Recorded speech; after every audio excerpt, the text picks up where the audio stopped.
Hello there and welcome. I'm Bob Proctor. I want to talk to you about forming a habit that'll literally change your world. I formed this habit a long time ago, and I'm going to tell you, my world changed like night and day. Work for me, it'll work for you. But before we get into it, I want you to come back in history with me to September the 12th, 1962. For the eyes of the world now look into space, to the moon, and to the planets beyond. Our leadership in science and industry, our hopes for peace and security, our obligations to ourselves as well as others, all require us to make this effort, to solve these mysteries, to solve them for the good of all men. There is no strife, no prejudice, no national conflict in outer space as yet. Its hazards are hostile to us all. Its conquest deserves the best of all mankind. We choose to go to the moon. We choose to go to the moon.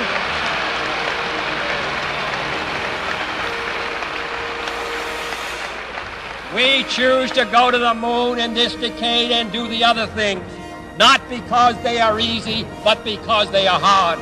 Because that challenge is one that we're willing to accept, one we are unwilling to postpone, and one we intend to win. Do you know what John Kennedy did there? Made a decision. That was a decision. It was a big decision, and it changed everything forever.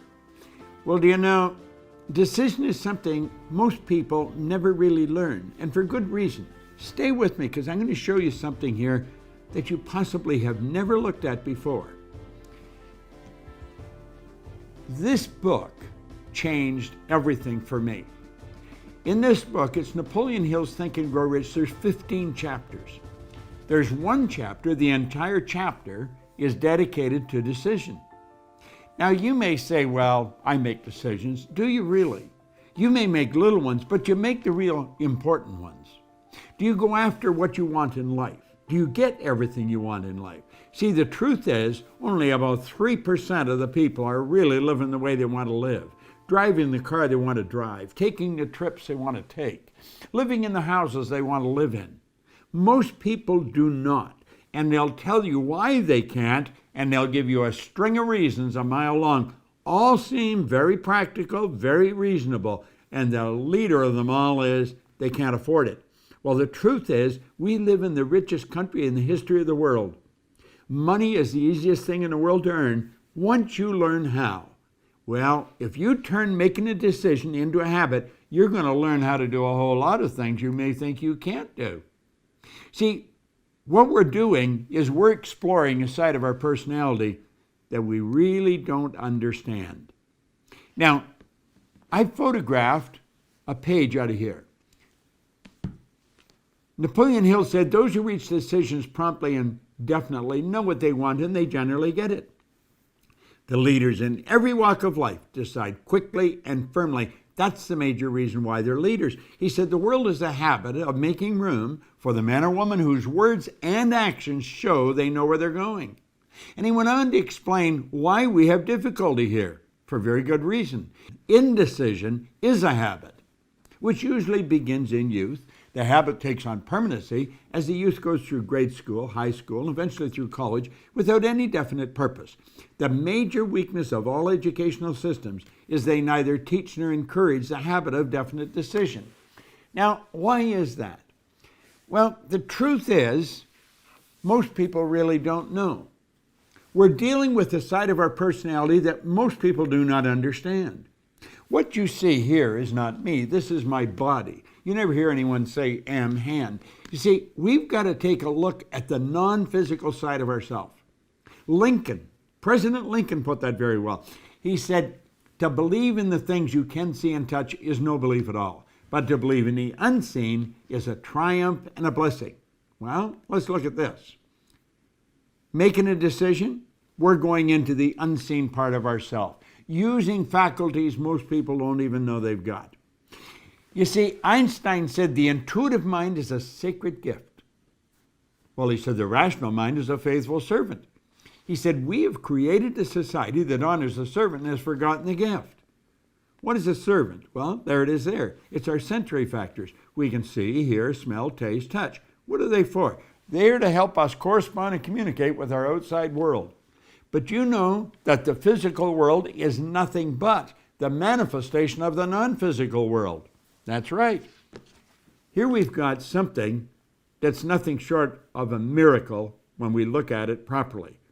This is a little cell phone. It has more power than the computer had that took the first rocket to the moon. Think of that. And I'm carrying it around in my pocket. I can touch a button and bang, like that, send a picture to you, and you'll get it simultaneous with me sending it. How does all that happen?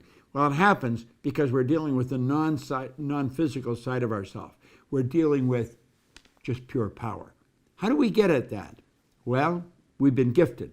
We've been gifted with something no other form of animal life has. We have these higher faculties. You've got perception, memory, imagination, will, reason, intuition. I want you to shift your perception for a moment of yourself. You know, our good friend, the late Wayne Dyer, he put it very well. He said, when you change the way you look at something, what you look at will change. Change your perception. Do you know the reason most people don't make decisions? Because they can't see how they're going to get there. So what do? They keep doing things that they can see how they're going to get there. And that's why their life never really changes. Stick with me here for a moment. Think of you. You are a mass of energy and you function on frequencies. That's what you are. Take a look at yourself. Here's a shot taken by Kirlian photography. Semyon Kirlian was a Russian who perfected a form of photography way back in the early 30s that'll photograph mass where you can photograph the energy leaving the body. There's a glow of energy around you. This physical thing we live in is a mass of energy. Well, we're going to be talking about the non-physical side. You see, a frequency is a level of vibration. Do you know vibration is a natural law of the universe? Everything vibrates, nothing rests. We live in an ocean of motion. Now, there's an infinite number of frequencies. Now get this. Let all these lines represent levels of vibration, okay? Levels of vibration, as we said, are referred to as frequencies. You and I think on frequencies, the highest function we're capable of. Now here's where you really want to pay attention. This, if you get this, if I communicate this effectively, your life can change, because it sure changed mine. We think on a frequency, and the frequency we think on dictates the results we get. So we're sitting here and they say, these are my results, but this is where I really want to go, and we point to a star. Somebody said, what do you really want? I really want to be wealthy. Do you know that most people never live the way they really want to live? They don't. They never earn the amount of money they can. They don't live in the house they really want to live in. They don't take the vacations they really want to take. Why? Because they don't know how. You see, when they set those targets, they look off into a space and they see nothing. Now look here for a moment. These lines represent levels of frequency, or you could say levels of awareness. But when we set the target way up there, it's all gone. We don't know how to get there. Think of that. Think of what Steve Jobs says. You cannot connect the dots looking forward. You can only connect them looking backwards. So you have to trust that the dots are going to connect as you go ahead. Now that's pretty big. If you're going to look at the unseen, you have to use the higher faculties. That's what Einstein talked about, the sacred gift. We can use faculties to look into the future. We can go into the future with our imagination and see ourselves where we want to be a year from now, and then bring that into the present and begin acting like the person we want to become. So let's go back and look at this again. We'll say, that's where I want to go, and I'm going to get there. Now, we do make decisions, but then we say, not going to start yet. I'm going to do that as soon as I get the money. I talked to a young couple. In fact, I wrote about them in a book, Pat and John. I sat with them in a hotel in Toronto, and they said they wanted to buy a house. And I said, well, go on out and buy one. We said, we can't buy a house. We haven't got any money. I said, you don't need any money. They looked at me rather strange. I said, what do you need the money for? You haven't made the decision to buy the house. You see, You don't need the money until after you make the decision. Person say, I want to take a trip, and I'm going to go as soon as I get the money. You don't need the money to make the decision to take the trip. I'm going to start my own business as soon as everything's right. Things are never going to be right. You've got to make a decision. Now, you see, when you make the decision, everything starts to change. Look at this for a moment. You're thinking down here on this frequency, and that's what's giving you the results you're getting. If you want to go where you say you want to go, you've got to get on that frequency. You see, the truth is, you're not thinking about getting there. You're letting the present results repeat, and that's the star you're shooting at. You're going to get the same results over and over and over again as long as you keep your thinking there. You've got to get your thinking up on this higher frequency. Because when you get on that frequency, the thoughts and things that are going to come into your mind will take you there. How do you think we got to the moon? Kennedy didn't know how to get to the moon. When he asked Dr. Wernher von Braun, who's considered the father of the space program, what will it take for us to build a rocket, carry a man to the moon, and bring him back safely to Earth? He said the will to do it. The will is one of the higher faculties. That's what Einstein was talking about. The will gives you the ability to focus on one thing to the exclusion of everything else. When you focus on that one thing, you're on that higher frequency. How do you do that? Well, first, you got to make a decision to go there. You see, your mind and thoughts must be focused on the same frequency as your goal. How do we do that? We make a committed decision. That's where I'm going. And when you make the committed decision, that's irrevocable. You cannot go back. You shut the past off. You begin thinking on this higher frequency, and you think and act like the person you want to become. Does it sound preposterous? That's what the Wright brothers did, and they introduced us to a new kingdom. That's what Sir Edmund Hillary did. I had the good fortune of working with him. He was a beekeeper from Auckland, New Zealand. He was the first person to ever climb Mount Everest. He didn't know how to get to the top of that mountain until after he got there.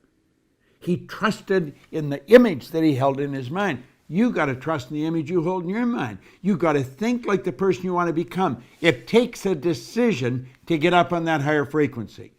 And the second you make the decision, everything starts to happen. Now you got to believe you can do it.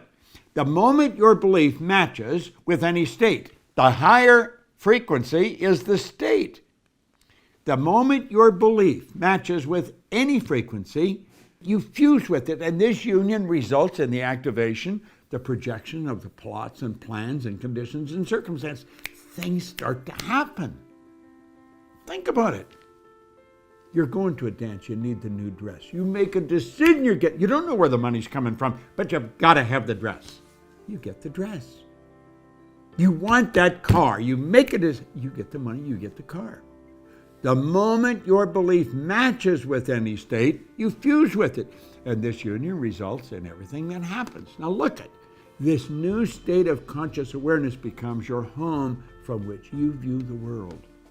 You're operating on a different frequency. Don't expect a lot of support from the people around you. They don't know what you're doing. They probably think you've gone a little crazy. But listen, in your workshop, and if you're observant, you're going to see your outer reality shaping itself upon the model of your imagination. Do you want to know the beautiful truth? This works like unadulterated magic. It does. This is what all our Proctor Gallagher Institute programs deal with. I want you to control the flow. There's thought energy flowing to and through you. It's flowing freely to and through you. Make certain it proves everything that it connects with. You've got all of this power locked up within you. Utilize it. Go after what you want. Quit going after things you already know how to get. There's no real gain in that. Don't compromise. Go after what you want. It's not that easy, but I'm going to tell you something. It sure is worthwhile. Turn decision-making into a habit. And when you do that, everything changes. See, I didn't go back to school, no formal education. I didn't gain any business experience. I made a decision and bang, away I went. And everything started to fall into place. I opened offices in different countries, in different cities. Earned all kinds of money. I had money coming to me while I was sleeping, and so can you. In fact, you turn this into a decision, you can earn more money when you're sleeping than you'll spend when you're awake. Decision. It'll change your world.